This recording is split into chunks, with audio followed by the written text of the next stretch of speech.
Hello everyone, मैं रवि शर्मा आप लोगों का स्वागत करता हूं हमारे इस यूट्यूब प्लेटफॉर्म पर, जहां हम GATE, CSIR NET, national board of higher mathematics के entrance examination, TFIR entrance examination, MSc और BSc के एंट्रेंस एग्जामिनेशन और इस तरह के बहुत सारे एग्जामिनेशन जहां पर हायर मैथमेटिक्स पूछा जाता है, उन सभी के लिए यहां पर useful material and videos upload करते हैं। और आशा करते हैं कि ये सभी मटेरियल्स एंड वीडियोज़ आप लोगों को आपके एग्ज़ाम में बहुत हेल्प करते होंगे। आज का हमारा टॉपिक है ग्रुप थ्योरी। ग्रुप थ्योरी शुरू करने से पहले हम एक छोटा सा एक रिकैप करेंगे और वो है सेट थ्योरी का, क्योंकि ग्रुप थ्योरी के बहुत सारी चीज़ें, यानी कह सकते हैं कि ग्रुप थ्योरी का जो फंडामेंटल है वो सेट थ्योरी से निकलता है।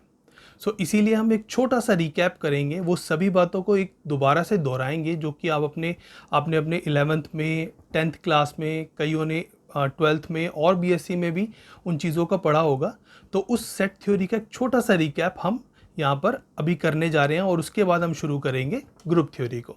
तो स्टूडेंट, शुरुआत करते हैं सेट की डेफिनेशन से। तो सेट के लिए जो डेफिनेशन बताई जाती है वो ये है कि set is a collection of well defined objects, यानी कि ऐसे ऑब्जेक्ट्स जो कि वेल डिफाइंड हो, जैसे कि set of natural numbers, real numbers, rational numbers, even numbers. ये जितने भी नंबर्स हैं जो कि वेल डिफाइंड हैं, जिनको हम लिस्ट कर सकते हैं और उनको हम पर्टिकुलरली लिख सकते हैं, ये सारे जो सब्जेक्ट्स हैं या फिर जितने भी ये ऑब्जेक्ट्स हैं वो सब वेल डिफाइंड है। अब अगर आप बात करते हैं कलेक्शन ऑफ रिवर्स की इन इंडिया, वो एक वेल डिफाइंड सब ऑब्जेक्ट्स हैं, क्योंकि सारी रिवर्स, उनकी प्लेसेस, उनके ओरिजिन, वो सब हमें पता है और वो वेल डिफाइंड है, वो एग्जिस्ट करती हैं। इसी तरह अगर हम एक सेट को कंसीडर करते हैं, set of most beautiful people on earth, तो ऐसे सेट को डिफाइन नहीं किया जा सकता कि कौन कितना ब्यूटीफुल है। ये चीज़ डिफाइंड करना थोड़ा सा इम्पॉसिबल है, क्योंकि किसी को शाहरुख खान पसंद है तो किसी को सलमान खान। इसी तरह अगर किसी मदर से पूछोगे तो उसके बच्चे उसके लिए जो है सबसे ज़्यादा ब्यूटीफुल है। तो beauty can not be measurable और उसको डिफाइन नहीं किया जा सकता, it is not well defined. तो इसी तरह से जो भी ऐसे कलेक्शंस हैं जो कि वेल डिफाइंड ऑब्जेक्ट्स के हैं, उनको हम सेट कहते हैं। अब इसके बाद आते हैं सेट की प्रेजेंटेशन पर, कि सेट को किस तरह से प्रेजेंट किया जाता है। तो बेसिकली सेट को दो तरह से प्रेजेंट किया जाता है, एक तो है रोस्टर फॉर्म और दूसरा है set builder form. Roster form को हम टेबुलर फॉर्म भी कहते हैं, क्योंकि हम रोस्टर फॉर्म के अंदर सारे जितने भी एलिमेंट्स हैं उन सब को वन बाय वन, पर्टिकुलरली जैसे यहाँ पर आप देख पा रहे हैं, यहाँ पर जैसे दिया हुआ है ना, ये सारे एलिमेंट्स को वन बाय वन लिखा हुआ है, इस तरह सारे एलिमेंट्स को इन करली ब्रैकेट्स के अंदर with the help of these commas हम सारे एलिमेंट्स को रिप्रेजेंट कर सकते हैं। बट कई बार सेट इतना बड़ा होता है कि उसके हर एलिमेंट को रिप्रेजेंट करना थोड़ा सा पॉसिबल नहीं है, तो उस केस में हम सेकंड फॉर्म को इस्तेमाल करते हैं, जो कि है set builder form. Set builder form में एक चीज़ कॉमन होती है, सारे जितने भी एलिमेंट्स हैं वो है उनकी कोई भी एक कॉमन प्रॉपर्टी। फॉर एग्जांपल, जैसे कि यहाँ पर हम सेट ले रहे हैं, set which are even prime, let S is a set and S के जितने भी ऑल एलिमेंट्स हैं which are even prime. So यहाँ पर हम लिखेंगे S is equal to curly bracket X that is, इसका मतलब है means X means X is a even prime number. तो यहाँ पर हम उसकी क्वालिटी लिखेंगे, यहाँ पर हम उसका रिप्रेजेंटेशन लिखेंगे। तो इस तरह के हम सेट को बोलते हैं, इस तरह की फॉर्म को हम बोलते हैं सेट बिल्डर फॉर्म। यहाँ पर हम सेट को बिल्ड करते हैं। इसके अलावा अच्छा, एक चीज़ और, जहाँ पर एक ही एलिमेंट होता है सेट के अंदर, जिन सेट्स के अंदर बहुत सारे सेट्स होते हैं जहाँ पर एक ही एलिमेंट, जैसे कि ये वाला सेट है X is a even prime, तो हम जानते हैं कि सिर्फ एक ही ऐसा इवन प्राइम है जो कि एग्जिस्ट करता है, एंड दैट इज़ 2। तो वो इवन भी है और प्राइम भी है, बाकी जितने भी प्राइम है वो सब ऑड्स होते हैं। सो इसीलिए this set has only one element, और इसीलिए हम इसको बोलते हैं सिंगलटन सेट या फिर यूनिट सेट। इसके बाद आ जाते हैं हम सेट के टाइप्स पर, जिसमें आता है फाइनाइट सेट, जिसके अंदर नंबर ऑफ जो एलिमेंट्स हैं वो फाइनाइट हैं। इसी तरह इनफाइनाइट सेट्स आते हैं जिसके अंदर एलिमेंट जो हैं वो इनफाइनाइट है। For example set of natural numbers, even numbers, prime numbers, इस जितने भी नंबर्स हैं ये सब जो हैं वो इनफाइनाइट सेट्स हैं। इसी तरह एम्प्टी सेट, कई बार ऐसा भी होता है कि जैसे हम एक सेट के लिए, लेट्स से एक सेट है और उसमें हम कहते हैं कि set S is a set where S is a real number which is greater than 2 and it is a even prime। तो greater than 2 and even prime ऐसा कोई भी नंबर नहीं है जो कि ग्रेटर देन 2 हो और इवन प्राइम हो, तो ऐसा सेट जो है वो एक क्या है, उसके अंदर कोई एलिमेंट एग्जिस्ट नहीं करता, तो that's why it is a empty set. इसके बाद सिंगलटन सेट हम बता ही चुके हैं जहाँ पर एक ही एलिमेंट होता है। इसके बाद आता है इक्वल सेट्स। दो सेट्स को हम तभी इक्वल कहते हैं जब उसके अंदर जितने भी एलिमेंट्स हैं they are all elements are same, सारे एलिमेंट्स उसके अंदर अगर सेम होंगे तो they are equal set. Order अलग हो सकता है बट वो नंबर्स जितने भी एलिमेंट्स हैं वो सब सेम होने चाहिए। इसके बाद आता है इक्विवेलेंट सेट। जो भी दो सेट हैं जिसके अंदर सेम नंबर ऑफ एलिमेंट्स हैं वो सारे सेट इक्विवेलेंट सेट हैं। यहाँ पर जो एलिमेंट्स हैं वो डिफरेंट हो सकते हैं बट यहाँ पर सेम नंबर होना चाहिए। अगर एक सेट के अंदर लेट से 3 एलिमेंट है तो दूसरे के अंदर भी 3 एलिमेंट होंगे, तो that's why they are equivalent set. इसके बाद आता है पावर सेट। पावर सेट को हम थोड़ी देर बाद डिस्कस करेंगे क्योंकि पावर सेट में सबसेट आता है, तो पहले पावर सेट से पहले हम सबसेट को जानेंगे। इसको फिर हम थोड़ी देर के लिए पोस्टपोन कर देते हैं। यहाँ पर जाते हैं यूनिवर्सल सेट पर। Any set that contains all set under consideration. तो जितने भी सेट का जो लेट्स से कह सकते हैं सारे सेट्स जिस सेट के अंदर हैं वो सब, उसको हम यूनिवर्सल सेट कहते हैं। फॉर एग्जांपल रियल नंबर एक यूनिवर्सल सेट है जिसके अंदर हमारे नेचुरल नंबर्स, हमारे प्राइम नंबर्स, हमारे ऑड, हमारे इवन, रैशनल, इरेशनल सारे आ जाते हैं। तो रियल नंबर को हम कंसीडर कर सकते हैं कि it is a universal set. इसी तरह फिर आते हैं हम सबसेट पे। सबसेट एक ऐसा सेट होता है जो कि किसी एक पर्टिकुलर सेट के अंदर कंटेन्ड हो, यानी कि जितने भी एलिमेंट लेट्स से सेट ए है उसके जितने भी एलिमेंट्स हैं वो सारे के सारे सेट बी के अंदर हो, तो हम उसको क्या कहते हैं, उसका सबसेट कहते हैं। और जितने भी सबसेट हम बनाएं लेट्स से किसी एक बी सेट के अंदर 4, 5 या 6 जितने भी सबसेट्स हैं उन सारे सेट का जो कम्बिनेशन होता है वो सेट वो आता है, जितने भी पॉसिबल सेट्स हैं उनका भी एक सेट बनता है जिसको हम बोलते हैं पावर सेट। हम इसके एग्जांपल देखेंगे थोड़ी देर में। तो सबसे पहले आते हैं सेट की सबसेट के छोटे से कुछ पॉइंट्स के ऊपर। तो सबसे पहले आता है set is a collection of even number and let's say B is a set of these numbers. तो B is set to be the set of subset of A. क्योंकि ए जो है वो इवन नंबर का collection है, ए के अंदर सारे इवन नंबर आते हैं और बी के अंदर 2, 4 एंड 6 आ जाते हैं, ये नंबर्स आ जाते हैं। तो इसीलिए बी के जितने भी एलिमेंट्स हैं वो सब ए के अंदर हैं, तो इसीलिए B is a subset of A. और हम ए को बोलेंगे A is a super set of B. तो और इस चीज़ को हम डिनोट इस तरह करेंगे, इसको हम पढ़ेंगे B is a, this is called subset of A. यहाँ पर ए क्या है, A is a super set. तो किसी भी सबसेट का जो जिसके मतलब जो सेट है और जिसके एलिमेंट्स किसी दूसरे सेट में है सभी एलिमेंट्स, तो उसको हम बोलते हैं उसका सुपर सेट। इसी तरह अगर सेट ए है जिसमें 2 एलिमेंट्स हैं X and Y and set B है जिसमें एक्स, वाई एंड जेड है, तो A is a subset of B because every element of A is also present in B. अब देखिए x और y दोनों क्या हैं, यहाँ पर प्रेजेंट है। हालांकि y के एलिमेंट्स ज़्यादा हैं तो इसीलिए a क्या हो जाएगा b का सबसेट और b क्या हो जाएगा a का सुपर सेट। इसके बाद आ जाते हैं पावर सेट पे। अब हम इसको थोड़ा सा डीपली देख लेते हैं पावर सेट कैसे हम निकालते हैं। लेट्स से सबसेट a है जिसके अंदर एलिमेंट्स है 1, 2, 3, 4 और उसके हम सारे सबसेट्स निकालते हैं। तो हम उसके जितने भी सबसेट निकालेंगे, सबसे पहले तो हम निकालेंगे ये, मतलब पहला एलिमेंट ले लेंगे एक सिंगल एलिमेंट, तो ये उसका सबसेट हो गया। फिर हम 2 ले लिया, 3 ले लिया, फिर 4 ले लिया। इसके बाद हमने 2 एलिमेंट्स लिए 1, 2, 1, 3, 1, 4, 2, 3, 2, 4, 3, 4। इसके बाद हमने क्योंकि 4 एलिमेंट है फिर 3 लिए 1, 2, 3, 2, 3, 4, 1, 3, 4 एंड 1, 4, 2 और उसके बाद हमने सारे एलिमेंट्स ले लिए। तो इस तरह से ये जितने भी बने ये सारे के सारे इसके सबसेट हैं। अब इसके अंदर एक खाली स्पेस भी है क्योंकि सेट के अंदर सिर्फ एलिमेंट्स नहीं है ना, खाली स्पेस भी है, तो वो खाली स्पेस रिप्रेजेंट किया जाता है इससे और ये है एम्प्टी सेट। तो एम्प्टी सेट भी, हर एक सेट के अंदर एम्प्टी सेट भी होता है जो उसका सबसेट होता है। कोई भी सेट ऐसा नहीं होगा जिसके अंदर एम्प्टी सेट ना हो। तो empty set is always a subset of any set. तो इस तरह से ये जितने भी हमने सेट्स उठाए हैं, यहाँ से जितने भी हमने सेट इसमें से ग्रैब किए हैं, वो सारे के सारे सेट्स जो हैं वो उनका कलेक्शन जो है उसको हम क्या बोलते हैं, it is a power set.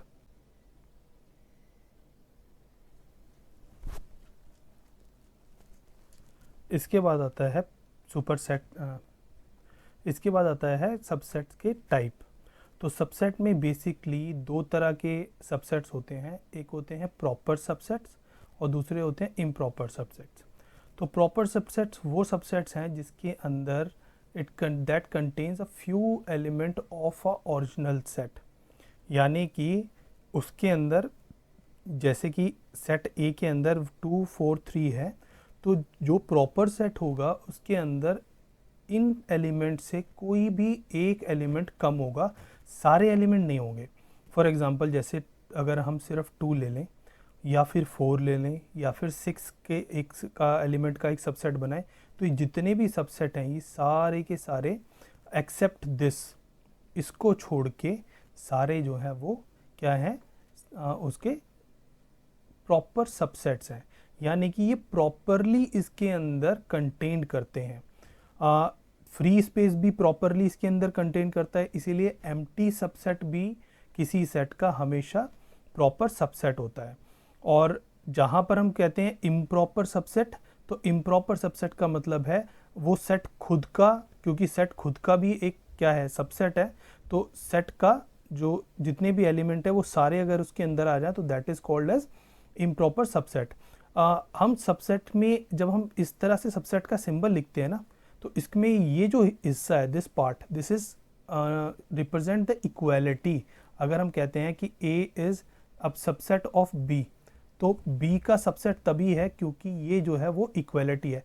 अगर हम इसको हटा दें तो ये बन जाएगा A is a proper subset of B, यानी कि अगर हम ये लिख दें सिर्फ, तो हम लिखेंगे कि A is a proper subset of B, that means B does not equal to A और B इक्वल नहीं है, और B के A के जितने भी एलिमेंट हैं वो B के अंदर कंटेन करते हैं, और B में कुछ एक्स्ट्रा ही एलिमेंट होंगे, A के अंदर वो एलिमेंट नहीं होंगे। इसीलिए जब हम सबसेट कहते हैं तब हम ये दोनों सिंबल्स लगाते हैं, क्योंकि उसके अंदर प्रॉपर भी है, this is improper, this is proper and this is improper. तो इम्प्रॉपर और प्रॉपर को मिलाकर जितने भी सबसेट बनते हैं वो सारे के सारे वो हमारे पावर सेट के अंदर आते हैं। और अगर हम इसमें से इम्प्रॉपर हटा देंगे, इक्वालिटी वाले हटा देंगे, तो सब सिर्फ क्या बच जाएंगे, प्रॉपर बच जाएंगे। तो इसी तरह सबसेट के ये दो टाइप्स जो है क्वेश्चंस में कई बार पूछे जाते हैं। तो प्रॉपर सबसेट जो है वो इस तरह डिनोट होगा। अच्छा, प्रॉपर सबसेट के जो नंबर ऑफ सेट्स हैं उनको निकालने का भी एक फॉर्मूला है, और वो फॉर्मूला है दिस। अगर किसी भी सेट के नंबर ऑफ, उसके अंदर n नंबर ऑफ एलिमेंट है सेट के अंदर, तो उसके हम प्रॉपर सबसेट्स निकाल सकते हैं। फॉर एग्जांपल जैसे कि A के अंदर A और B, small a and small b in the करली ब्रैकेट, ये एक सेट है। तो इसके अगर प्रॉपर सबसेट्स निकालने हैं तो इसके अंदर एक्चुअल में 3 होंगे, 1 2 3, और अगर हम इसका फॉर्मूला डाल देते हैं 2 raised to the power n, n is a number of element, तो यहाँ पर नंबर ऑफ एलिमेंट कितने हैं, 2, तो यहाँ पर डालेंगे 2 n की जगह, तो ये हो जाएगा 4 - 1 इक्वल्स टू 3।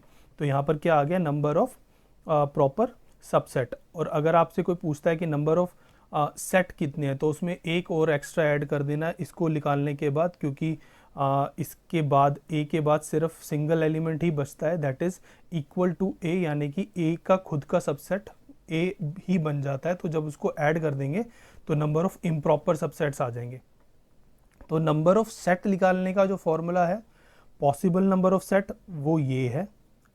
हालांकि उसको हम इस तरह भी लिख सकते हैं कि 2 raised to the power n - 1, और जब हम इसकी वैल्यू निकाल लें तो उसमें हम एक एलिमेंट और ऐड कर देंगे, तो वैल्यू क्या आ जाएगी, टोटल सेट्स की आ जाएगी।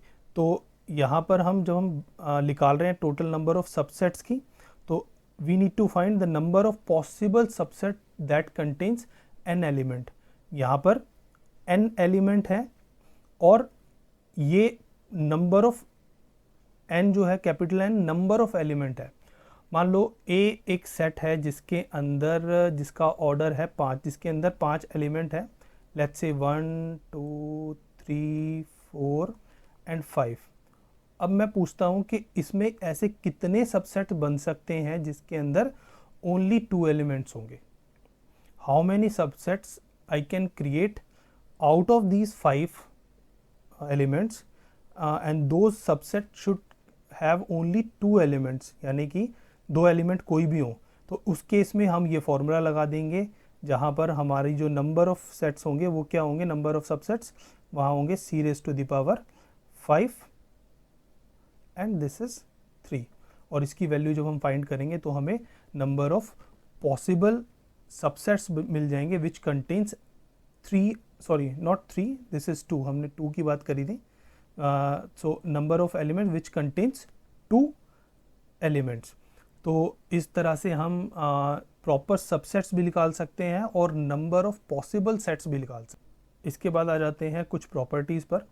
सो every set is consider as a subset of a given set itself, which means x is a subset of itself और y is a subset of itself. यानी कि जो x है वो उसके अंदर खुद के सारे एलिमेंट्स हैं या फिर y जो है उसके अंदर भी सारे एलिमेंट्स हैं। यहाँ पर हम प्रॉपर सबसेट की जगह सबसेट लगा देते हैं, ठीक है। अच्छा, अब आता है empty set is consider as a subset of every set. ये भी हम डिस्कस कर चुके हैं कि हर एक जो सेट है उसके अंदर एम्प्टी सेट को भी एक सबसेट माना जाता है, क्योंकि एम्प्टी सेट जो है वो क्या करता है, खाली स्पेस को रिप्रेजेंट करता है। x is a subset of y which means x is contained in y। यानी कि x अगर सबसेट है y का तो x के जितने भी एलिमेंट हैं वो y के अंदर होंगे। हो सकता है y में कुछ और एलिमेंट हो एक्स्ट्रा, और हो सकता है y के अंदर उतने ही एलिमेंट हो जितने एलिमेंट x के अंदर हैं। अगर एक्स्ट्रा हैं तो ये उसका प्रॉपर सबसेट हो जाएगा, और अगर इक्वल हैं तो वो उसका इम्प्रॉपर सबसेट हो जाएगा। If x is subset of y then y is a superset of x। ये भी हम डिस्कस कर चुके हैं कि सुपरसेट कैसे निकाला जाता है। अब एक एग्जांपल देख लेते हैं, how many number of subset containing 3 elements that can be found from the set. तो ये वही क्वेश्चन आ गया जहाँ पर हम लेट्स से 10 एलिमेंट है इसके अंदर और 3 हम एलिमेंट निकाल रहे हैं यहाँ पे। तो यहाँ पर यही आ जाता है number of elements in the subset is 3। तो यानी कि हमें 3 एलिमेंट्स के सबसेट निकालने हैं। तो हमने सी वाले फॉर्मूले में डाला n की वैल्यू और यहाँ पर जितने एलिमेंट्स का सेट बनाना है उसको डाला, और फिर हमने जब फाइनल वैल्यू निकाली तो इस तरह से वो नंबर ऑफ पॉसिबल सबसेट्स हमें मिल जाएंगे। नेक्स्ट चलते हैं यूनियन ऑफ 2 सेट्स। तो यूनियन आप लोगों को पता ही होगा, 10th-12th में काफ़ी हमने इसको पढ़ा है, 11th-12th में ही पढ़ा है, तो उसको ज़्यादा मैं बताने नहीं जा रहा हूँ। सेट ए अगर 1 2 3 5 है और सेट बी है 1 2 3 4, तो इन दोनों का एक तरह से समेशन है।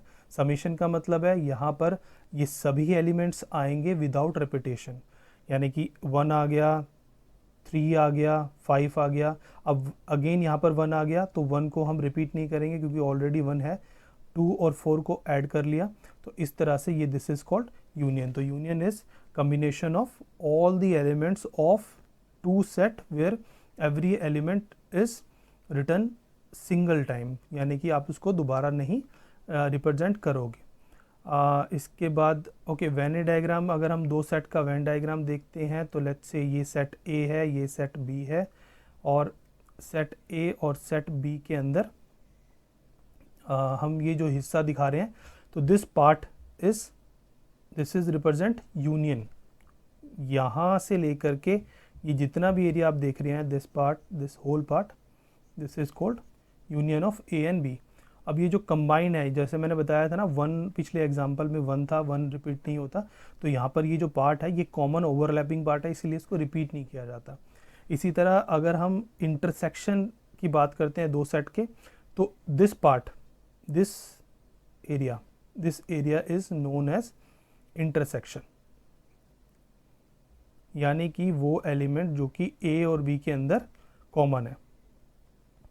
तो यूनियन में तो हमने पूरा ले लिया था, पर इंटरसेक्शन में हम क्या लेंगे, सिर्फ इतना हिस्सा।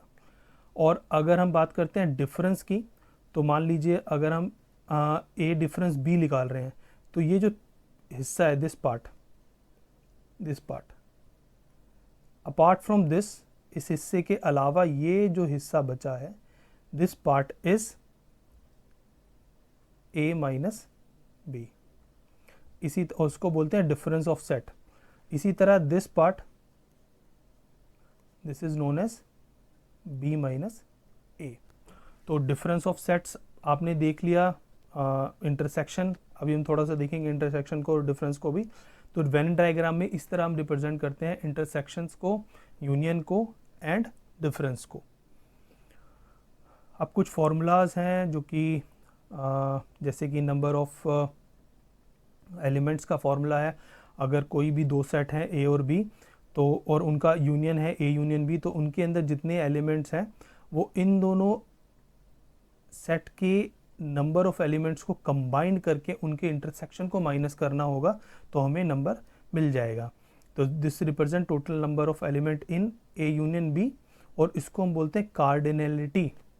कार्डिनलिटी का मतलब है नंबर ऑफ एलिमेंट्स कितने हैं ए के अंदर। तो हम बोलेंगे अगर इसके अंदर 5 एलिमेंट है तो इसकी कार्डिनलिटी है सेट ए की 5। इसी तरह अगर सेट बी है, तो अगर सेट बी के अंदर लेट्स से 2 एलिमेंट है, तो सेट बी की कार्डिनलिटी होगी 2 एलिमेंट। तो इसी तरह नंबर ऑफ एलिमेंट्स कॉमन भी होंगे कुछ इंटरसेक्शन के अंदर, तो उन इंटरसेक्शन के नंबर्स को भी हम यहाँ पर क्या बोलेंगे, cardinality of set A intersection B. तो कार्डिनलिटी का मतलब होता है number of elements in one particular set. इसके बाद चलते हैं इंटरसेक्शन पे। तो इंटरसेक्शन का मतलब कॉमन एलिमेंट्स, जैसे कि इन दोनों सेट्स के अंदर 4 कॉमन है, और क्या कॉमन है, 8 कॉमन है, दैट्स इट। तो इसका कितना यूनियन जो इसका इंटरसेक्शन होगा वो होगा इंटरसेक्शन भी 4 करली ब्रैकेट में 4,8, क्योंकि 2 एलिमेंट है जो कि दोनों के अंदर कॉमन है। तो जितने भी कॉमन एलिमेंट हैं उनका set is known as intersection of the two set. Intersection को हम इस तरह डिनोट करते हैं, जहाँ पर अगर हम उसको सेट बिल्डर फॉर्म में लिखें तो हम इस तरह लिखेंगे x curly bracket x, which means x is belongs to a and y is belongs to b, not y, sorry, again x is belongs to b। तो दोनों एलिमेंट्स क्योंकि कॉमन है, इसीलिए दोनों की जो रिप्रेजेंटेशन है वो x की फॉर्म में किए गए हैं। ओके, अब आता है एक चीज़ इसमें इंटरसेक्शन हमने कर लिया, एक चीज़ आ जाती है डिसजॉइंट सेट। कभी कभी ऐसा भी होता है कि 2 एलिमेंट जो है वो उनका इंटरसेक्शन जो है वो एम्प्टी है, मतलब उनके बीच में कोई भी एलिमेंट्स ऐसा नहीं है जो कि कॉमन हो, तो उसको हम बोलते हैं दोनों को डिसजॉइंट सेट। जैसे कि हम कह सकते हैं कि रैशनल नंबर्स और इरेशनल नंबर्स, इन दोनों के बीच में कोई डिसजॉइंट सेट नहीं है, इसीलिए दोनों क्या हैं, एक तरह से दोनों के बीच में कोई इंटरसेक्शन नहीं है, कोई भी कॉमन एलिमेंट नहीं है। इसके बाद आते हैं इंटरसेक्शन ऑफ 3 सेट्स। ये भी एक एग्जांपल है, जैसे कि 6, 8, 10, 12, 14, 16, ये एक सेट हो गया। इसी तरह बी सेट है, सी सेट है, तो ये इट्स नॉट दैट इम्पॉर्टेंट, ये ऑलरेडी हम कर चुके हैं। अब आते हैं कॉम्प्लीमेंट ऑफ सेट। तो कॉम्प्लीमेंट ऑफ सेट का मतलब, जैसे कि हमने अभी डिफरेंस देखा था ना, तो ऐसे ही कॉम्प्लीमेंट होता है। मान लीजिए कोई एक, ये वेन डायग्राम बना लेते हैं, this is union, this whole area is union. अब यहाँ पर एक सेट है ए, तो इसके बाहर ये जितना भी एरिया है, that a whole area, that is known as complement of A. यानी कि वो एलिमेंट्स जो ए में नहीं है बट यूनिवर्सल सेट के अंदर हैं, वो सारे एलिमेंट्स का जो सेट है वो हम क्या बोलेंगे, उसको कॉम्प्लीमेंट ऑफ ए। तो it is a difference between the universal set and the subset A that gives the complement of A. और हम डिनोट इसको ऐसे करते हैं, कई बार इसके लिए सी ऐसा भी बोला जाता है कि this is also a compliment of A. Example देख लीजिए, मान लीजिए यूनिवर्सल सेट है जिसके अंदर ये सारे एलिमेंट हैं, यहाँ 2 बार करली ब्रैकेट डाल दिया गया है, कोई बात नहीं, आप इसको सिंगल ही कंसीडर करें। तो इसके अंदर एक सेट है A जिसमें 9, 16, 25 और B सेट के अंदर 7, 9, 16, 18, 24 ये दो सेट्स हो गए आपके। अब अगर हमें A का कॉम्प्लीमेंट निकालना है तो हमें इस पूरे लिस्ट के अंदर से 9 को, 16 को, आप 9 को काट दो, 16 को काट दो और 25 को काट दो। इन तीनों को काटोगे तो जो बचेगा वो क्या मिलेगा हमें, कॉम्प्लीमेंट ऑफ ए। तो क्या आ गया, 6, 7, 8, 10, 11, 12, 13, 14, 15, 17, 18 एंड सो ऑन। इसी तरह अगर हम बी की बात करें, कॉम्प्लीमेंट ऑफ बी की, तो कॉम्प्लीमेंट ऑफ बी में भी कौन से एलिमेंट है, 7, 9, इसके बाद आता है 16, 18 एंड 24। तो ये जो एलिमेंट्स बचे 6, 8, 10, 11, 12, 13, 14, 15, 17, 19, 20, 21, 22, 23 एंड 25, तो इनका जो सेट है that is complement of B. अब इन दोनों का इंटरसेक्शन भी हम निकाल सकते हैं क्योंकि यहाँ 6, 6 कॉमन हो गया, 8, 8 कॉमन हो गया, 10, 11, 12, 13, 14, 14, 15, 17 एंड देन 19, 20 एंड इस तरह से हम अगर हम सबको लिख लें तो ये हमारे पास इसका इंटरसेक्शन मिल जाएगा। ओके, फिर आता है डिफरेंस ऑफ सेट। हमने डिफरेंस ऑलरेडी मैंने आपको बताया था कि अगर ए के अंदर से बी के एलिमेंट्स को निकाल दें तो वो डिफरेंस कहलाता है। अब जैसे कि यहाँ पर देखिए 3, 4, 8, 9, 11, 12 ये एक सेट है। इसके अंदर बी के एलिमेंट्स, कौन से बी के एलिमेंट्स हैं आप देखिए, 1, 2, 3, 4, 5। तो इसके अंदर एक एलिमेंट 3 है, तो अगर हम ए के अंदर से 3 को निकाल देंगे, अगर हम ए के अंदर से 3 को निकाल देंगे तो सेट क्या बचेगा उस केस में, 3 को और 4 को, क्योंकि 4 भी कॉमन है। तो यहाँ हालांकि 1, 2, 5 नहीं है इसके अंदर, बट जो कॉमन एलिमेंट है हमने उसको हटा दिया, तो हमारे पास बचेगा 8, 9, 11 एंड 12। तो ये हो गया a माइनस बी। इसी तरह अगर हम b माइनस ए निकालें, मतलब b के अंदर से a के एलिमेंट्स को निकालना है, तो उस केस में b के अंदर a के कौन से एलिमेंट है, देखिए 3 है, 4 है और दैट्स इट। तो अगर हम इसको माइनस करें तो ये बचेगा 1, 4, 1, 2 एंड 5, क्योंकि 3 और 4 दोनों में कॉमन है। तो इसी तरह ये हो गया b माइनस ए। फिर यूनिवर्सल सेट। यूनिवर्सल सेट मैं आपको बता चुका हूँ कि जो होल सोल सेट होता है, मतलब जिसके अंदर सारे एलिमेंट्स कंटेंट होते हैं। अगर एक क्वेश्चन के अंदर सेट ए सेट बी दिया हुआ है तो सेट ए और सेट बी का दोनों का कम्बिनेशन हम कह सकते हैं सारे एलिमेंट्स का, वो यूनिवर्सल सेट होगा। और इसी तरह अगर रियल नंबर को बोलें तो वो एक यूनिवर्सल सेट है। अब आते हैं universal set contain set A, set B and set C. So then these sets also called subset of universal set. A contains in universal set. A is a subset of U. Similarly B is a subset of U. Then and C is a subset of U. तो ये सारे representation है। अच्छा, यहाँ पर it contains है ना, इसलिए आप देखिए ये प्रॉपर सेट का सिंबल दिखाया गया है। फिर आता है symmetric difference of two set. अच्छा, ये सिमेट्रिक डिफरेंस का जो रिप्रेजेंटेशन है वो इस तरह से है कुछ, यानी कि अगर हम इसको वेन डायग्राम पे शो कराएं, मानिए ये कोई सेट है और ये एक सेट ए है और एक ये सेट लेट्स से बी है, this is A and this is B. अब इसके अंदर जो सिमेट्रिक डिफरेंस है वो है ए माइनस बी, यानी कि ये हिस्सा, और b माइनस ए यानी कि ये हिस्सा, और इन दोनों का यूनियन, यानी कि अगर हम ये हिस्सा ले लें इतना, दिस पार्ट, और अगर हम ये हिस्सा ले लें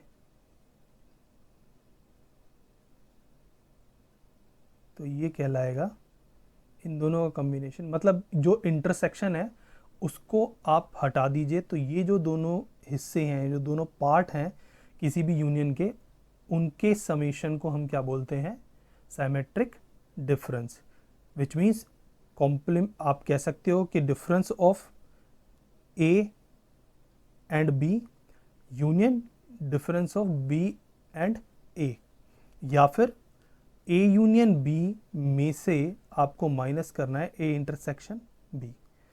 ए यूनियन बी में से आपको ए इंटरसेक्शन बी अगर आप माइनस कर देंगे तो हमें क्या मिल जाएगा, साइमेट्रिक डिफरेंस।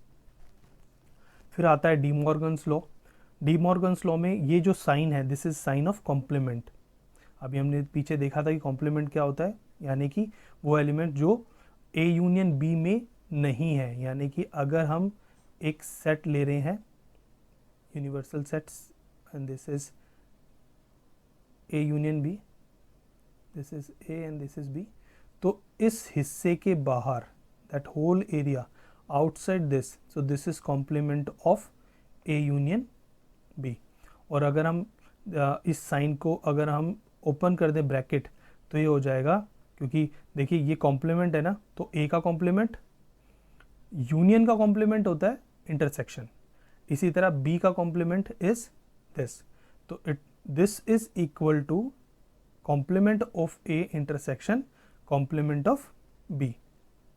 सिमिलरली अगर इंटरसेक्शन का कॉम्प्लीमेंट निकालना है तो वहाँ पर भी अगर हम करली ब्रैकेट्स को ओपन कर दें तो ये बनेगा ए इंटरसेक्शन ए कॉम्प्लीमेंट, और ये जो इंटरसेक्शन है वो बनेगा यूनियन, क्योंकि इस इंटरसेक्शन का कॉम्प्लीमेंट यूनियन होता है। इसी तरह बी का कॉम्प्लीमेंट यहाँ पर आ गया, तो this is a one formula. Similarly अगर हम माइनस करते हैं ए में से बी इंटरसेक्शन सी को, तो और हम ये ब्रैकेट ओपन करते हैं, तो that is equals to A minus B. अच्छा ध्यान दीजिएगा हमेशा कि माइनस, जैसे हमें हमारे नॉर्मल मैथमेटिकल ऑपरेटर में माइनस अंदर के साइन बदलता है, इसी तरह माइनस ने देखिए यहाँ पर इंटरसेक्शन जो था वो यूनियन बनाया और यूनियन जो है वो इंटरसेक्शन बनाया।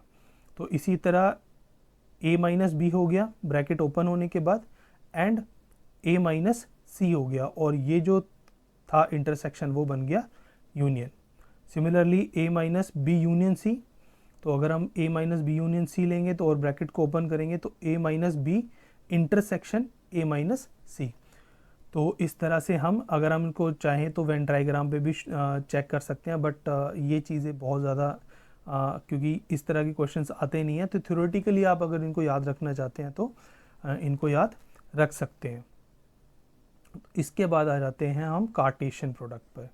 कार्टेशियन प्रोडक्ट बहुत इंपॉर्टेंट चीज़ है, क्योंकि वो एब्स्ट्रैक्ट अलजेब्रा में भी आएगा और आपके ग्रुप थ्योरी में भी आएगा, आगे चल के रिंग थ्योरी में भी आएगा, कई जगह आपको कार्टेशियन प्रोडक्ट आपको दिखाई देगा। तो कार्टेशियन प्रोडक्ट का इनिशियल जो उसका शुरुआती डेफिनेशन वगैरह है वो थोड़ा सा देख लीजिए।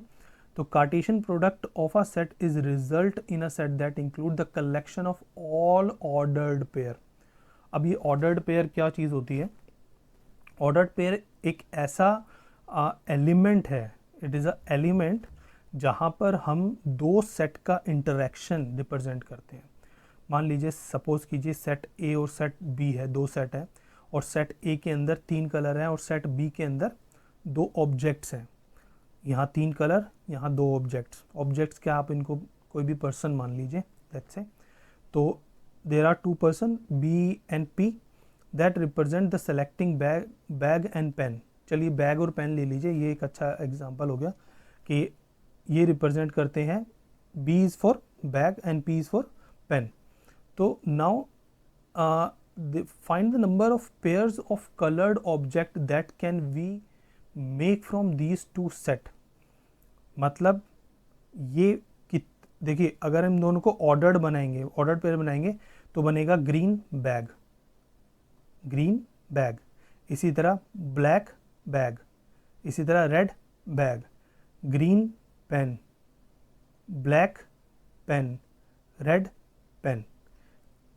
अब देखिए यहाँ पर, तो ये अगर हम इनको इंटरैक्ट कराएंगे, यानी कि बैग लिया, ऑब्जेक्ट लिया और उसका कलर लिया, तो ये बन गया एक ordered pair, green bag, green pen, इसी तरह black bag, black pen, red bag and red pen. तो दीज आर ऑर्डर्ड पेयर, यानी कि ये जो ऑर्डर्ड में है, जिस ऑर्डर में है green comma P, that represents the Cartesian product of two given set. दो सेट का प्रोडक्ट है, यानी कि उनका इंटरेक्शन है, और उस इंटरेक्शन से ये एक एलिमेंट मिला है, तो this element is known as ordered pair. Pair है ना, क्योंकि दो है, तो दिस इज ऑर्डर्ड पेयर। आगे चल के आप देखोगे उसमें ऑर्डर ट्रिपलेट भी होता है। जैसे कि हम अब मान लीजिए लॉन्गिट्यूड लैटिट्यूड है, वो भी क्या है, वो एक ऑर्डर्ड पेयर है। और इसी तरह जो हमारे 3 डायमेंशनल में जो हाइट विथ और ब्रेथ होती है, वो भी एक क्या है, एक तरह का ऑर्डर्ड पेयर है, क्योंकि उसके अंदर हाइट विथ और उसकी ब्रेथ जो है वो रिप्रेजेंट की जाती है, और उनको एक पर्टिकुलर फॉर्म में ही लिखा जाता है, क्योंकि they are representing some particular quantities. So that is known as ordered triplet. और ये है ऑर्डर्ड पेयर। ऑर्डर्ड पेयर में को हम बोलते हैं collection of ordered pair, let's say A comma B such that A is belongs to A and B is belongs to B.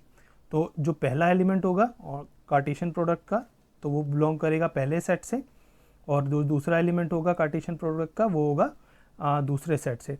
अब यहाँ पे ध्यान देने वाली बात यह है कि ये जो ए क्रॉस बी है, ए कार्टेशियन प्रोडक्ट बी है, ये कभी भी इसके इक्वल नहीं होता।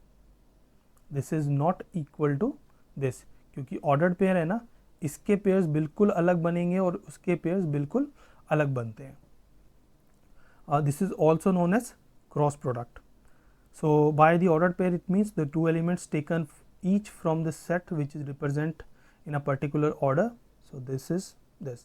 So let's A B and B A are the distinct. देखिए जो मैं बता रहा था ना आपको यहाँ पे कि this is not common, तो अगर A and B है तो उसको हम उल्टा नहीं लिख सकते, उसको B कॉमा A नहीं लिख सकते, दोनों एलिमेंट जो हैं वो अलग हो जाएंगे। तो ये A क्रॉस B जो है वो इसका एलिमेंट हो गया, और बी ए वो इसका एलिमेंट हो सकता है। फिर इसके बाद आता है कभी कभी जो दूसरा एलिमेंट है, जब हम कार्टेशियन प्रोडक्ट करते हैं तो दूसरा एलिमेंट सेम हो जाता है। तो जब दो एलिमेंट सेम हो जाते हैं उसको बोलते हैं कार्टेशियन स्क्वायर। तो वहाँ पे दोनों एलिमेंट जो हैं वो किससे बिलोंग करते हैं, एक पर्टिकुलर किससे, सिंगल सेट से। जैसे कि यहाँ पर देखिए ए और बी दोनों क्या हैं, बराबर हैं, और दोनों के जो नंबर वो आ गए, आपके सेट्स आ गए, वो इस तरह आ गए। यहाँ पर ये पॉसिबल है कि बी कॉमा ए आ जाए, क्योंकि बी और ए दोनों ही वो उस पर्टिकुलर क्रॉस प्रोडक्ट के अंदर कंटेंट करेंगे। अब यहाँ पर आता है अगर हम कार्टेशियन प्रोडक्ट लेते हैं विद एम्प्टी सेट, क्योंकि एम्प्टी सेट के अंदर कोई भी एलिमेंट नहीं होता, तो कार्टेशियन प्रोडक्ट यहाँ पर क्या होगा, वो भी खुद भी क्या होगा, एम्प्टी सेट होगा। जैसे ज़ीरो के साथ मल्टीप्लाई कीजिए किसी चीज़ को तो वहाँ पर ज़ीरो मिलता है। इसी तरह अगर एम्प्टी स्पेस से अगर हम किसी सेट को इंटरेक्ट कराएंगे तो हमें एम्प्टी स्पेस ही मिलेगा। फिर आता है this point, the Cartesian product is not commutative. तो दैट प्रॉपर्टी जो हम डिस्कस कर रहे थे कि A cross B does not equals to B cross A, this is known as commutative property. तो कार्टेशियन जो है वो कम्यूटेटिव नहीं होता। इसी तरह cartesian product is not associative, यानी कि A cross B in bracket cross C, अगर हम इन तीनों का कार्टेशियन प्रोडक्ट निकालेंगे तो that Cartesian product does not equal to this Cartesian product, क्योंकि यहाँ पर कार्टेशियन प्रोडक्ट कुछ और आएगा और यहाँ पर कार्टेशियन प्रोडक्ट कुछ और आएगा। तो जब हम कार्टेशियन प्रोडक्ट्स को इस तरह लिखते हैं तो उनके मायने जो हैं वो काफ़ी हद तक चेंज हो जाते हैं, उनके रिजल्ट्स बदल जाते हैं। So that's why these are not equal. Now distributive property, यानी कि अगर हम हमारे कार्टेशियन प्रोडक्ट को यूनियन या इंटरसेक्शन के साथ रिएक्ट कराएं तो वो हमारी उस प्रॉपर्टी को सेटिस्फाई करेगा। यानी कि अगर हम किसी ब्रैकेट में, जैसे हमने माइनस के केस में देखा था, इसी तरह यहाँ पर क्रॉस के केस में भी ये चीज़ अप्लाई होती है कि अगर हम ए क्रॉस बी इंटरसेक्शन सी, मतलब इस सेट के साथ बी ए का कार्टेशियन प्रोडक्ट लें तो वो cartesian product that is equals to the Cartesian product of A cross B intersection A cross C, यानी कि इन दोनों सेट्स का इंटरसेक्शन के बराबर ये कार्टेशियन प्रोडक्ट होगा। सिमिलरली अगर यहाँ इंटरसेक्शन की जगह यूनियन होगा तो यूनियन की जगह यूनियन ही रहेगा। देखिए जैसे इंटरसेक्शन में था ऐसा ही यूनियन में है। तो आप इसको ऐसे याद रख सकते हैं कि मैथमेटिकली भी मल्टीप्लाई करते हैं तो अंदर कुछ बदलता नहीं है, अंदर कुछ चेंज नहीं होता। इसी तरह जब माइनस किया था तब चेंज हुआ था, बट यहाँ पर क्योंकि हम मल्टीप्लाई कर रहे हैं तो इसी तरह यहाँ पर कोई चेंज नहीं होगा, तो दीज आर रिमेन सेम। हालांकि these are not multiply and subtraction, these are cross product and difference. So वो डिफरेंस था जो माइनस था जब हम साइमेट्रिक डिफरेंस देख रहे थे, और ये मल्टीप्लिकेशन नहीं है बल्कि क्रॉस प्रोडक्ट है, this is Cartesian product. Okay, फिर आता है कार्टेशियन प्रोडक्ट का एक एग्जांपल यहाँ पे दिया हुआ है। लेट्स से पी एक सेट है जिसमें ये 3 एलिमेंट है, क्यू भी एक सेट है जिसके अंदर ये 4 एलिमेंट है। इन एलिमेंट्स का अगर हम कार्टेशियन प्रोडक्ट लेंगे तो सबसे पहले हम इसका एक एलिमेंट लेंगे और ए के साथ इंटरेक्ट कराएंगे, तो एक ऑर्डर्ड पेयर बन गया 8A ordered pair, 8B, 8C, 8D, इस तरह ये ऑर्डर्ड पेयर्स आ गए। इसी तरह फिर हम सेकेंड एलिमेंट को इंटरेक्ट कराएंगे 9A, 9B, 9C, 9D, फिर हम 10 को इंटरेक्ट कराएंगे तो ये सारे इस तरह हमें जो ऑर्डर्ड पेयर्स हैं वो मिल जाएंगे। ऑर्डर्ड पेयर्स क्योंकि खुद भी एक एलिमेंट है तो इसीलिए यहाँ पर कितने एलिमेंट्स हो गए, total number of ordered pair हो गए 12 ordered pairs. So if n is number of element, यानी कि अगर हम नंबर ऑफ एलिमेंट देखते हैं p के अंदर तो कितने हैं 3, and nq represent number of element in q, तो ये आ गया कितने 4। तो अगर हम देखते हैं कि हमारे पास इसके अंदर यानी कि क्रॉस प्रोडक्ट के अंदर कितने ऑर्डर्ड एलिमेंट्स हमें मिलेंगे, कितने इसके अंदर एलिमेंट बनेंगे, तो हम सिंपली इन दोनों की कार्डिनैलिटी को मल्टीप्लाई कर देंगे, यानी कि इन दोनों के नंबर ऑफ एलिमेंट्स को मल्टीप्लाई कर देंगे तो हमें नंबर ऑफ ऑर्डर्स पेयर्स मिल जाएंगे जो इनके क्रॉस प्रोडक्ट यानी कि कार्टेशियन प्रोडक्ट से हमें मिलेंगे। ओके, तो वही चीज़ आ गई यहाँ पर जो अभी हमने एग्जांपल्स में देखा था। फिर हम आते हैं कुछ फैक्ट्स पर। Cartesian product of the set is not limited to only 2 set, it can hold for more than 2 set and okay, तो कार्टेशियन प्रोडक्ट सिर्फ 2 सेट्स का नहीं होता, वो 2 से ज़्यादा सेट्स का भी हो जाता है। आप 3, 4, 5 जितने भी डालेंगे उतने बन जाएंगे। हालांकि बहुत सारे सेट्स का और जो कार्टेशियन प्रोडक्ट है वो हमारे कोर्स में ज़्यादातर आता नहीं है, बट हाँ जब आप थोड़ा सा और कुछ अपने कई सारे अदर पार्ट्स में जाएंगे, जैसे कि हम एब्स्ट्रैक्ट अलजेब्रा में जाएंगे तो वहाँ पर जो मैट्रिक्स हैं वहाँ पर हमें कुछ जगह पर इस तरह के कार्टेशियन प्रोडक्ट्स देखने को मिल जाते हैं जो n नंबर ऑफ टाइम्स तक जा रहे हैं, वो n डायमेंशनल स्पेसेस होते हैं। हालांकि वो उनका सेट से कोई ज़्यादा रिलेशन नहीं है, बट क्योंकि सेट उनका डेफिनेशनल पार्ट है और कार्टेशियन प्रोडक्ट उसके अंदर है, तो यहाँ पर हम सिर्फ डेफिनेशन देख रहे हैं। तो दिस इज़ ऑर्डर्ड ट्रिपलेट, तो यानी कि 3 सेट का क्रॉस प्रोडक्ट। ओके फाइन, तो 3 dimensional space is represented also by order triplet. So now consider 3 set A, B and C। तो A के अंदर 1, 2 एलिमेंट हो गए, फिर 3, 4 एंड 5, 6। तो इसका कार्टेशियन प्रोडक्ट देख लेते हैं कैसे आएगा। तो इसमें जो पहला एलिमेंट होगा, देखिए 1, 3, 5, मतलब पहले तीनों के फर्स्ट एलिमेंट ले लिया। अब यहाँ पर इन दोनों का फर्स्ट एलिमेंट पर इसका सेकेंड एलिमेंट ले लिया, तो 1, 3 एंड 6 हो गया। इसी तरह फिर इसके बाद 1, 4, 1, 4, 5, क्योंकि इसका पहला एलिमेंट हो गया, दूसरा एलिमेंट लेना था 1, 4, 5। फिर इसके बाद आता है 1, 4, 6। अब 1 के जितने भी ऑर्डर ट्रिपलेट थे वो हो गए। अब हम 2 पर आ जाते हैं। फिर 2 में भी हम शुरू करेंगे 2, 3, 5, 2, 3, 6, 2, 4, 5, 2, 4, 6। तो इस तरह से हम A cross B cross C के जितने भी ऑर्डर्ड पेयर्स हैं, नॉट पेयर्स, ट्रिपलेट्स हैं, वो सब हम इस तरह निकाल सकते हैं।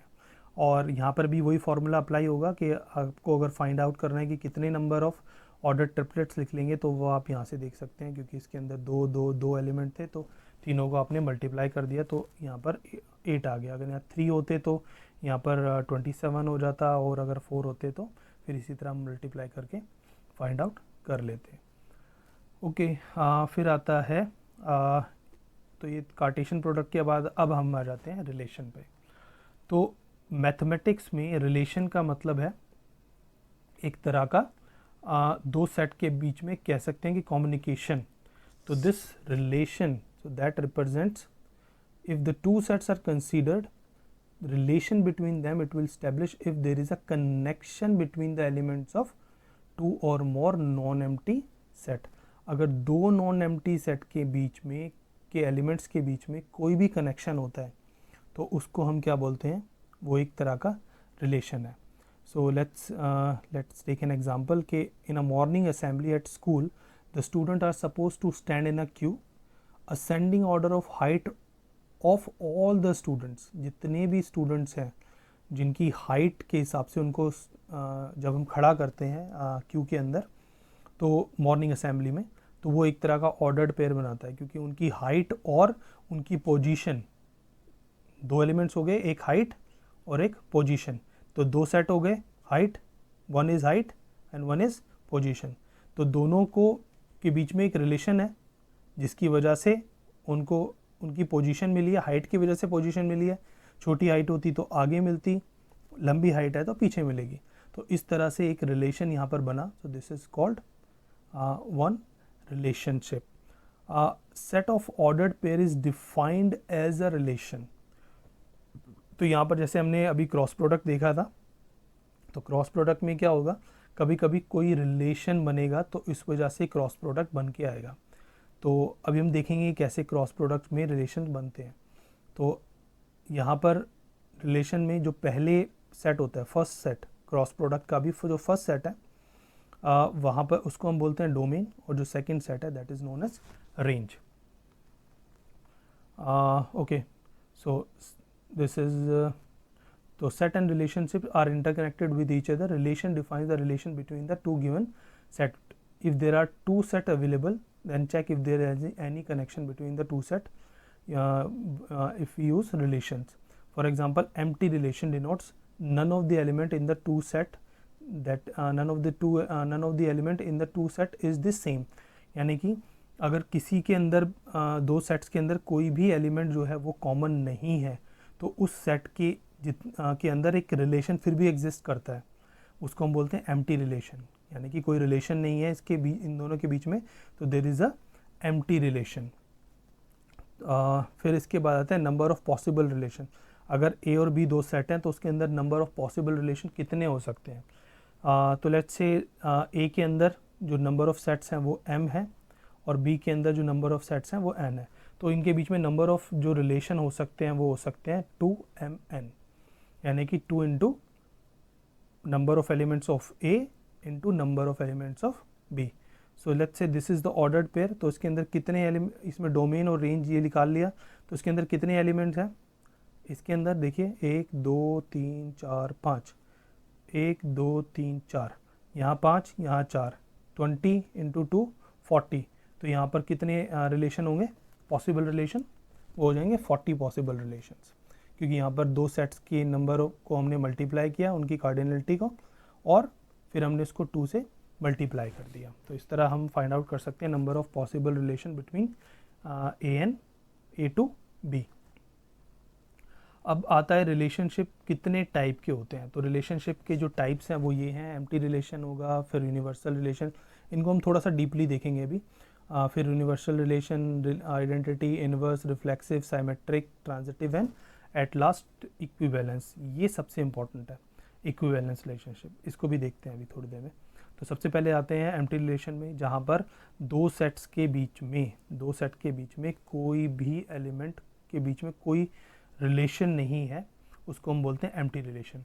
तो जैसे कि सेट ए है 1 2 3 and one of the void relation that can be, अच्छा वॉइड का मतलब एम्प्टी होता है, empty relation is also known as void relation. So represent x and y, दो नंबर्स हैं कोई, where x minus y is equals to 8। So this is empty relation. देखिए अगर हम दो एलिमेंट उठाते हैं यहाँ से, मान लीजिए हम उठाते हैं 1 और 2, 1 minus 2 that never be equals to 8, वो कभी भी 8 के इक्वल नहीं होगा। 2 माइनस 3 वो भी कभी भी नहीं आएगा इसके इक्वल।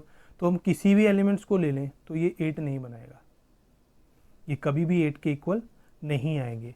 तो ये हो गया हमारे एक तरह का ए क्रॉस ए के अंदर, ए इंटू ए के अंदर ये है एक empty relation, this is a empty relation.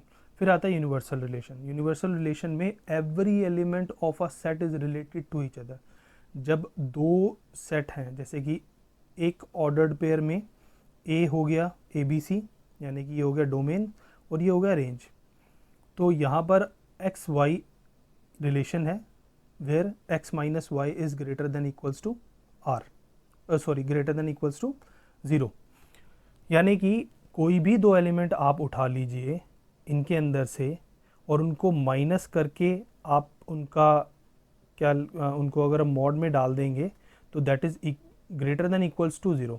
हम जानते हैं कि इसके अंदर जो भी एलिमेंट्स आते हैं ए बी सी, अगर कोई भी नंबर है और कोई भी नंबर का अगर हम डिफरेंस निकालेंगे तो एक्स और वाई की जो भी वैल्यू होगी वो मॉड आने के बाद हमेशा पॉजिटिव आएगी, और अगर दोनों ज़ीरो भी हैं या दोनों बराबर भी हैं तो हद से ज़ीरो आ सकती है।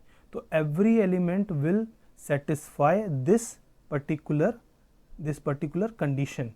तो हर एक एलिमेंट ए बी सी होगा या डी बी होगा, जितने भी एलिमेंट ए के अंदर होंगे वो सब इस रिलेशन को सेटिस्फाई करेंगे। इसीलिए हम इसको बोलते हैं it is a universal relation because every element of a set is related to each other. फिर आता है आइडेंटिटी रिलेशन। आइडेंटिटी रिलेशन में अगर ए में ए बी सी है तो उसके जो ऑर्डर्ड पेयर्स हैं जिसके अंदर जो दूसरा एलिमेंट है वो भी सेम होगा, तो this is known as identity relation. फिर आता है इन्वर्स रिलेशन। अगर कोई ए सेट है जिसके अंदर ए बी है और सी डी है तो उसका इन्वर्स रिलेशन क्या होगा, उसका उल्टा, यानी कि बी ए डी सी। तो इस तरह उसको हम रिप्रेजेंट करते हैं कि अगर ये रिलेशन एग्जिस्ट करता है तो this is called inverse relation. Reflexive relation. Reflexive relation में भी जो ऑर्डर्स पेयर्स हैं जैसे कि 1 2, तो यहाँ पर भी सेम एलिमेंट आएगा 1 1 2 2 1 2 2 1, यानी कि इसके अंदर आइडेंटिटी भी आ गया, आइडेंटिटी के एलिमेंट्स भी आ गए और इसके अंदर क्या आ गए, इन्वर्स के भी आ गए।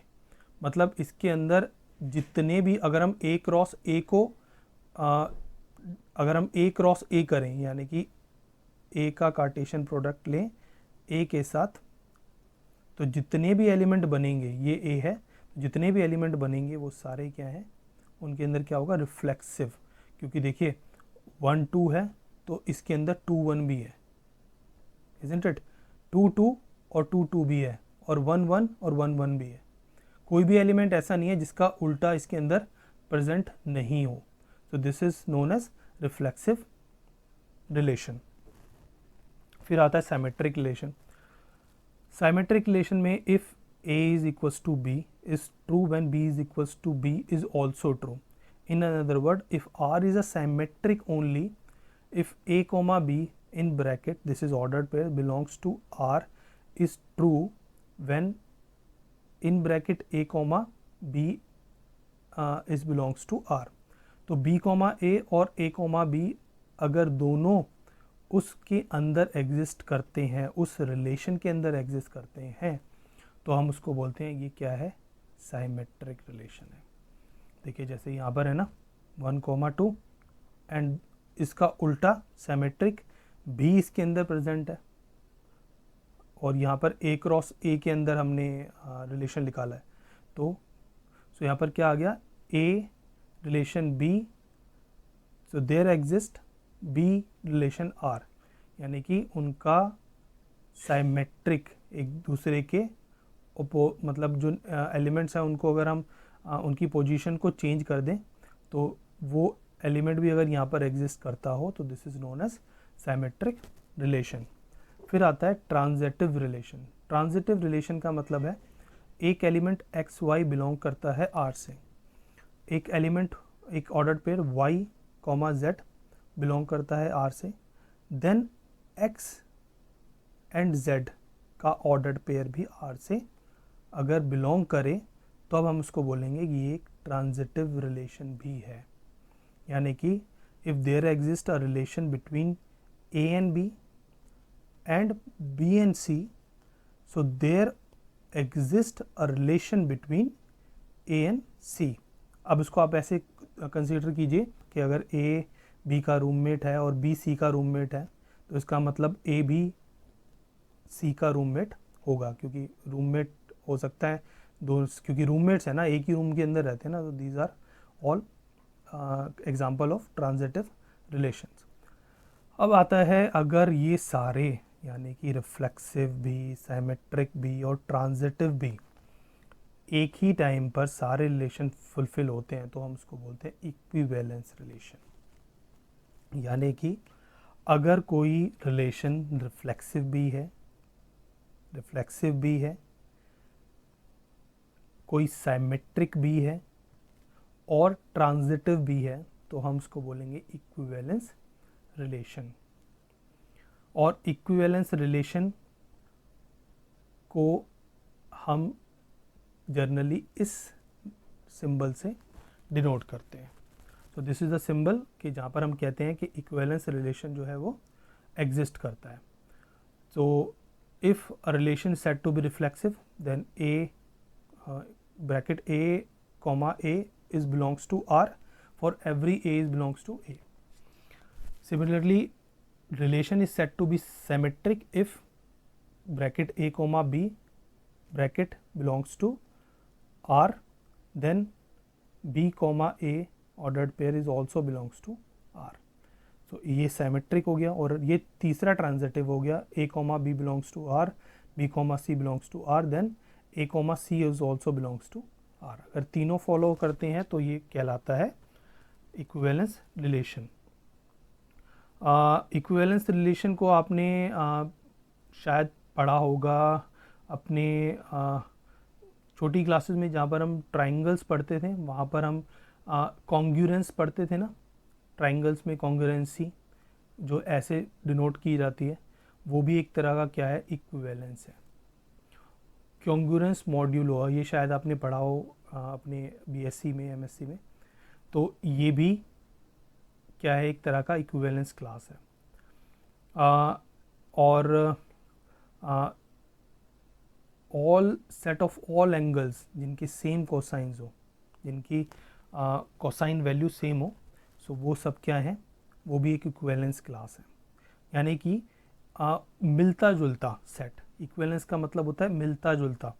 तो set of all real numbers have the same absolute value, तो ये भी एक तरह का क्या है, इक्विवेलेंस क्लास है।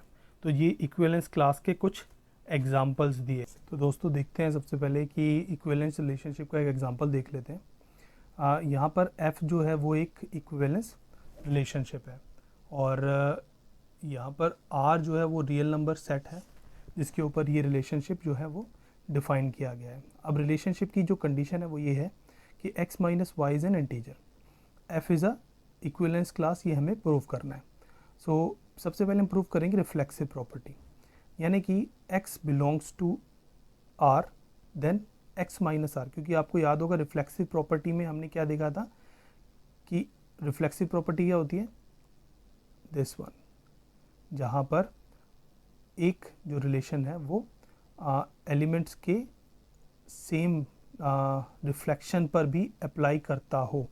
यानी कि इस कंडीशन में दो एलिमेंट्स हैं x और y, अगर हम दोनों में सेम एलिमेंट डाल दें यानी कि x और x, तो ये फुलफिल करेगा कंडीशन है या नहीं। तो यहाँ पर जब हमने सेम एलिमेंट डाला, so this is the final outcome, x minus x is equals to 0 which is an integer, क्योंकि हमारी कंडीशन यही थी कि x minus y is an integer. So that's my this is reflexive. Similarly symmetric, so symmetric में हमारी condition होती है क्या कंडीशन होती है, A relation B, so then there is exist B relation A। ये साइमेट्रिक की कंडीशन है, ये रिफ्लेक्सिव की थी तो ये साइमेट्रिक की कंडीशन है। तो यहाँ पर अगर A और B के बीच में रिलेशन एग्जिस्ट है, यानी कि x माइनस वाई इंटीजर है, तो अगर हम x की जगह y और y की जगह x को रख दें तो वो भी एक इंटीजर होगा।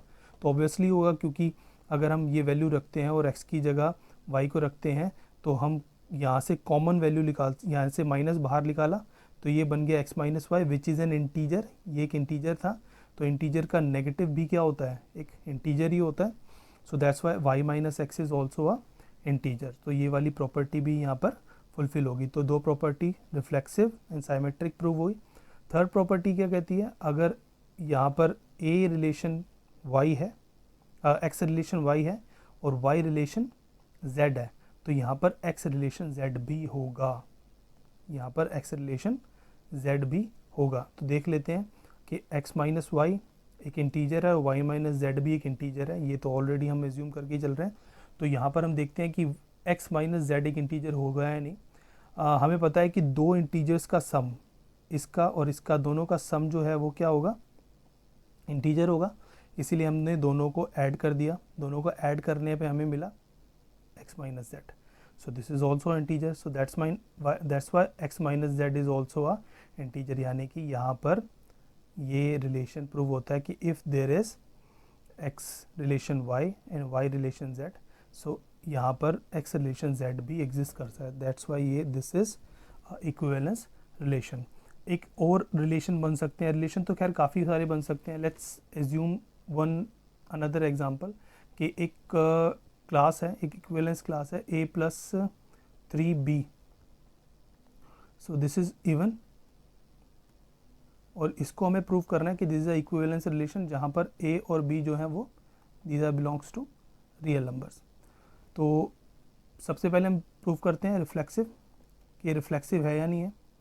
देखिए रिफ्लेक्सिव में अगर हम a और b दोनों को सेम कर देंगे तो क्या बनेगा हमारे पास, a प्लस 3a जो कितना है 4a, जो कि क्या है एक इवन नंबर है।